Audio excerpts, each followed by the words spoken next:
తెచ్చారు కదా. మామ ఆయన మాత్రం రానివ్వండి, తాగేది లేదు కానీ స్టఫ్ మొత్తం లాగా చేస్తాను. ట్రిప్ వచ్చి కూడా సేమ్ ఫ్రెండ్ అంటే నమ్ముతామయ్యా. బయటకు ఉంది కదరా, తాగి తాగినా పర్లేదు కానీ ఆడు ఆమ్లెట్ వేస్తాడే, ఆడి దగ్గర అడగండి. అయ్యా రష్యన్స్ బిక్ని వేసుకొని స్విమ్ చేస్తారంటగా, అది ఏ బీచ్ కనుక్కోవా? అరే మామ, ఈ బాటిల్స్ ఇక్కడ చీప్లో కొనేసి హైదరాబాద్లో ఎంఆర్పీకి అమ్మి పాత దొరికితే ఎట్టుంటుందంటావు? ఇదేదో పౌడర్లా ఉంది, కాస్త టేస్ట్కి ఇస్తావేంట్రా మామ? మందులో స్ప్రైట్ ఎవడైనా అడుగుతాడు మామ, నువ్వు మజా కలిపి చెప్తా. అరే గోవాకి వచ్చి పారాగ్లైడింగ్ బోటింగ్ చేయకుండా అయితే నేను ఒప్పుకోను, నీ మీద ఒట్టేరే. మంగి చెప్పు ఉంటే చూడండి, చేసేద్దాం. ఈ పదాలు చూస్తుంటే నా లవరే గుర్తొస్తుంది మావా.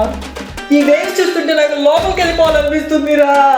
మావా ఇలా రారా, ఈ పాయింట్ సూసైడ్ పాయింట్ అని ఎందుకంటారో చెప్తారా? నేను ఏం పాపం చేశాను రా, వదిలేస్తుంది. అరే 6 AM అయిపోయింది, సన్ రైజ్ చూసేద్దాం కదండి.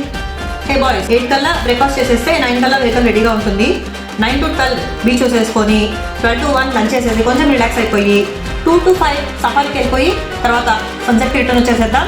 తర్వాత డిన్నర్ చేసేసుకొని తర్వాత పార్టీ మీ ఇష్టం. సరిగా ట్రెక్కింగ్కి ఎంతమంది వస్తున్నారు?